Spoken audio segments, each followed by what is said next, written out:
Hello everybody, welcome back for another video. Hope you're all doing well and that you're all having a great day. So there's a bit of news that just came out. I'm going to tell you what we know and what I think is actually going to happen. So without further ado, let's jump right into it.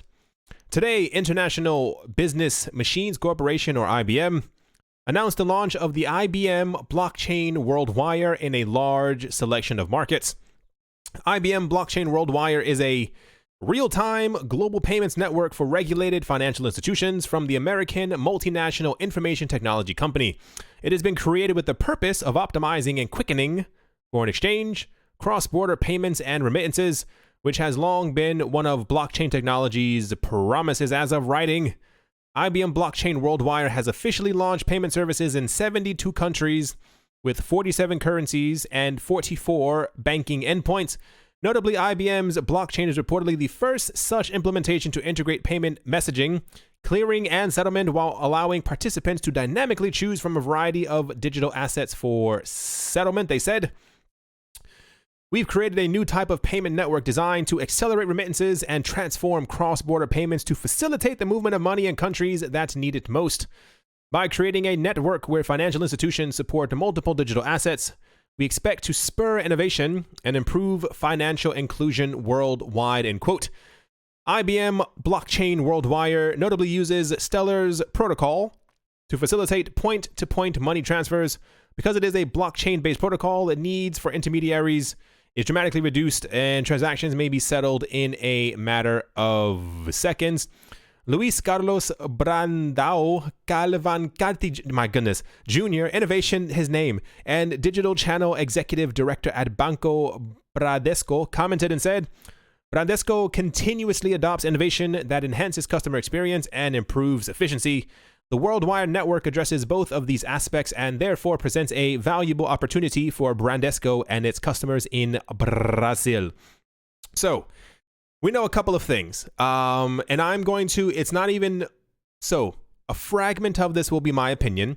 The other 90% will be exactly what we know, and I will give you more information on that in a couple of seconds. The entire thing that we've heard thus far is that when IBM announced that they were going to be launching their blockchain WorldWire, now, forgive me if I'm incorrect. I know that I am not, because I make thousands of videos, so I remember the news, is that this blockchain WorldWire that was being developed by IBM was going to use Stellar Lumens, or rather they were going to use Lumens, which is the cryptocurrency on top of the Stellar protocol. But the last couple of weeks or so, the news that we've been getting, and then I told all the people that we would probably be getting, is that they are only going to be using the Stellar protocol. People said that I was incorrect, and you are correct, because they are going to be using the Stellar cryptocurrency. However, it's not that they are going to be using the Stellar cryptocurrency, it's that the people who are on the blockchain WorldWire will be able to use Stellar if they so choose. However, the news that we also have tying into this, that the blockchain WorldWire has officially launched, is right here. IBM is taking its banking clients a step closer to cryptocurrency. Announced on Monday, 6 international banks have signed letters of intent to issue stablecoins or tokens backed by fiat currency on the WorldWire, an IBM payment network that uses the Stellar public blockchain. Once again, blockchain. The network promises to let regulated institutions move assets across borders, remittances, or foreign exchange more quickly and cheaply than the legacy correspondent banking system. And if you scroll right around here, it said aside from issuing their own tokens, the arrangement opens up the possibility of banks using Lumens, the native token of the Stellar blockchain, which can be used as a bridge currency when it is hard to trade one type of fiat for another. Also, WorldWire could support other cryptos, but is only supporting Lumens for the moment because financial institutions are put off by the volatility of cryptocurrencies. This was said by, I think his name is Jesse Lund, if I'm not mistaken. So digging a bit further, I noted from the very beginning that there was a huge disparity in exactly what was happening. Once again, don't bite my head off. I'm giving you the information that I have gotten from other sources, from other people. This is the news that they have also gotten from IBM. So I'm taking it directly from the horse's mouth. You kind of get what I'm saying. What it seems like right now is that while the WorldWire has launched and is going to be used by, at least we know, around 6 banks. I think the names of the banks, so So far, 3 of the banks have been identified. Philippines-based RCBC, Brazil's Banco Bradesco, and the Bank Busan of South Korea, the rest, which are soon to be named, will offer digital versions of euros and Indonesian rupiah, pending regulatory approval and other reviews. So apparently what it comes down to is that the banks who have signed up with them are trying to launch their own stablecoins, or stablecoins that are pegged. And this is exactly what I said. My goodness. I'm certain at this point that governments are actually behind stablecoins or are funding a large part of them. I don't think that the people in multiple governments around the world are actually clicking away at a computer, typing code to make any type of stablecoins. That's probably not happening. What is probably happening is that this is the only way that they figured out that they could rapidly make a fiat-based digital currency that they would still be able to control, that would fall under their jurisdiction. And this is why we had news a couple of days ago as well, and also a couple of weeks before that, that there were central banks around the world who were announcing that they were going to be making their own stable coins, or that they would be linking stable coins to their actual banks, businesses, whatever you kind of want to call it. Because I have a feeling it would be too fragmented for things like JP Morgan Chase coin to actually have any real world use. I still don't think that coin is actually going to come out, but what I think is going to happen is that these countries are going to figure out a way to use stable coins as their only thing, because it's far too early, far too early to even think that any world bank or central bank is going to use Bitcoin, and I guess also even Stellar, when transmitting money back and forth, because heaven forbid should prices fall after someone gets their money, there's going to be heck to pay.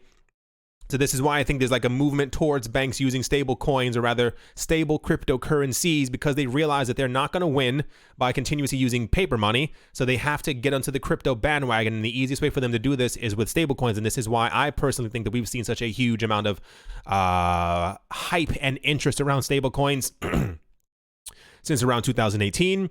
So WorldWire has launched. 6 banks have jumped onto it. They now have the option or the possibility of using Lumens. I do not think that they are going to do so, simply because logically they would, unless they are forced to do so through the actual protocol. It is clear, according to this, that they're actually going to be issuing their own stable coins. However, clicking around on the internet, article from July 20th, 2018, IBM has actually launched their own stablecoin, but it's not one that you typically hear about by itself. It's FDIC insured and backed by banks. It is called USD Anchor, and here's the actual website for it right here. It says stable currency anchored 1-for-1 to the US dollar. This also ties in exactly to what we were listening to, or rather what we heard yesterday from the people from, was it the SEC or was it the day before? Regardless, SEC said that certain stable coins are going to be considered to be securities. And I said, I wonder exactly what the distinction would be. And it seems that the only ones that are going to be considered securities are stable coins that are not that are not 100% backed by fiat currencies or by commodities such as gold and silver. So it seems like this one would be okay, but this is why I found it very, very interesting that there was such a huge push last. We have at least, was like 130 stable coins around the world right now. This seems to be fairly obvious exactly where this is going, and I think that banks are going to use this, and I think this is also the reason why IBM created their own stable coin.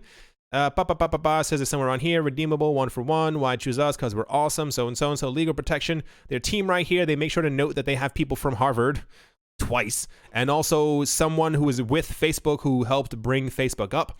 Interesting part over here is that you actually have this thing that they're actually, we should have figured that they're partnered with Stellar and Stellar X, which makes me believe that they have probably created their own stablecoin on top of the Stellar network. Which is really weird, because also one of their partners and advisors is also Jed McCaleb, the co-founder of Ripple and of Stellar, who left Ripple, now is working with Stellar. I said before, like I said, 10% of this will be my own opinion. I have felt for quite some time, my opinion, this is me pointing at myself, I'm actually pointing at myself right now, that Jed McCaleb left Ripple to start Stellar, which he did, and I thought that he thought that Stellar would be able to rival Ripple in some sort of way, which it isn't, and it can't, and it probably won't for a very long amount of time. I have a very strange feeling, especially because we heard from a couple days ago that he stepped down in some sort of capacity at Stellar. He's still in Stellar, he's still there, but he's not doing what he was before. I have a very strange feeling that within the next 3 or 4 years, he is probably going to step down and either make his own coin, or he's going to try and join IBM in some sort of way that I can't figure out, at least at the moment. My opinion, like I said, I have a very strange feeling, because what we're seeing as well is that we're seeing a huge push towards institutions as well getting into stable coins, and people were asking how could stable coins possibly make money. The same exact thing that we heard with the Facebook coin, that just from the fees for you being able to actually send the coins back and forth as they happen instantaneously and don't have to wait 3, 4, 5, 6, 7 days to send the money. There's a huge amount of money, potentially billions, if not hundreds of billions of dollars to be made in the world of stable coins. I'm almost certain, I can feel it this way. Like I said, not really my opinion anymore. I was hopeful that through the blockchain world wire that Lumens was going to be used. I'm almost certain now that it is not going to be. I think you as a bank will have the possibility of being able to use Lumens. However, I do not think that that is going to take place, at least for a very long time, until at least the price of Lumens is so high that the price is incredibly stable, and then banks do not have a problem with it. What we seem to be having right now is that many banks around the world, institutions, whatever, what have you, who are afraid of getting or jumping headfirst into cryptocurrencies, are starting to use stable coins because they are stable and they don't have to worry about any price fluctuations, regardless of how quick or how fast your blockchain might actually be. Just kind of my opinion. On top of that, and I'm fairly certain, without a shadow of a doubt in any part of my mind, that this was not coordinated, Coinbase, the largest crypto exchange in the United States, has listed Stellar Lumens, or XLM, to their platform customers on Coinbase.com, and in the Coinbase Android and iOS app can buy, sell, convert, send, receive, or store XLM. The news follows last week's launch of Stellar on Coinbase Pro, the company's platform for professional traders.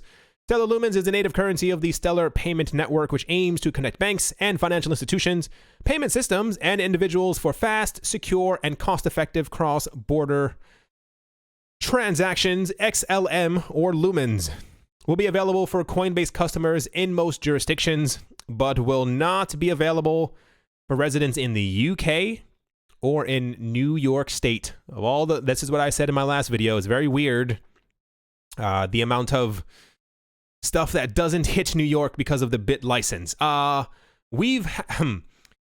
It's been speculated for some time, and I have myself thought, and I'm pretty sure that this is all tied together, that the people from Coinbase, while they don't like many other cryptocurrencies, I have felt from the very beginning that the people from Coinbase have been walking down the digital road hand in hand with Jed McCaleb for quite a long amount of time.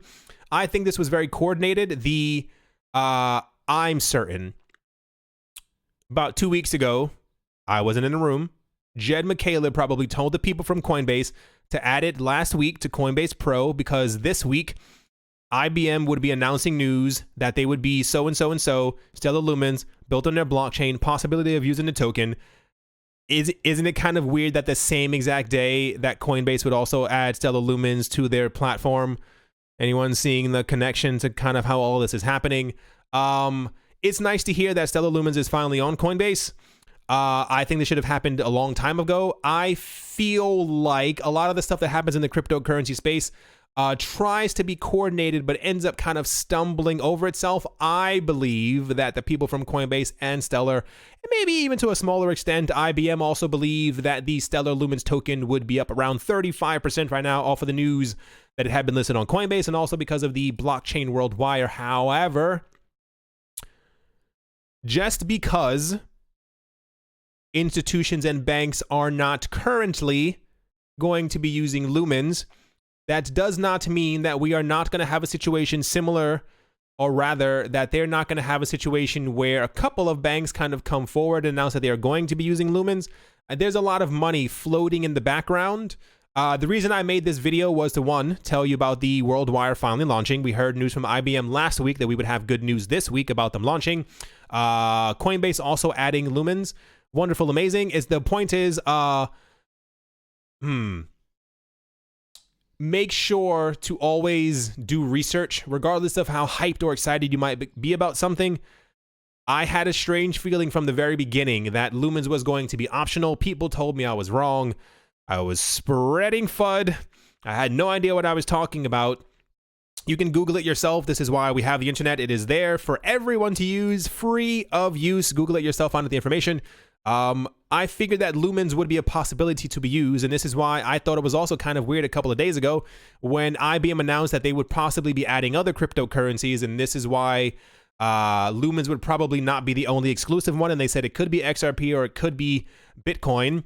I have a feeling IBM is probably working to try, I would assume if they're smart enough to try and add at least 5 coins at once. I think that would be kind of smart, but the point is if they're actually going to be used on the actual thing, if you have the option of actually using a stable coin as opposed to any other cryptocurrencies, this is where it kind of gets shaky, and this is why I keep my eye on certain cryptocurrencies that we know are going to be used by banks and institutions because they have come out and said, we are specifically going to use this cryptocurrency to send money around the world. At the moment, where is it? Lumens is up around 6.4%, not too bad. I think most of that, if you want my opinion, you probably don't if you're a Lumens lover, is I think because Bitcoin has been going up. It's up a good $45, $46 over the last couple of hours. I think this is also contributing to Lumens being pushed up. I want to see exactly how long this rally, price jump, exactly how long it's going to last. I still like Lumens, or rather, I like the idea of Lumens. I hold Lumens. I don't know how many I hold, but it's not a small amount. I still don't think that Lumens is going to be the coin that a lot of people think it's going to be. However, as I do not work for IBM or for Stellar or for Anchor USD, I'm joking, that's USD, I cannot say for certain exactly who is going to be using Lumens in the future. Regardless, it is a top 10 coin, and I think myself that when prices do go back up, there is a lot of profits to be made. But like I said many months ago, I had a very strange feeling this was going to happen. I didn't see the entire stable coin portion of it, but there you go. Alrighty, everyone. That's going to do it for this video. I hope you all enjoyed. I know some of you hate me. Hope you all are having a great day, a great morning, a great afternoon, a great evening, wherever you are. Wherever in this crazy world you might be, I hope it's absolutely fantastic. Let's see what other... I think it would be weird if IBM partnered with Stellar and didn't have at least one of these 6 banks using Lumens, which would be kind of cool. However, I have a very strong feeling it's going to be like a stablecoin party for quite a long amount of time. Thank you all once again for watching and listening. And yeah, I'll talk to you all soon. See you.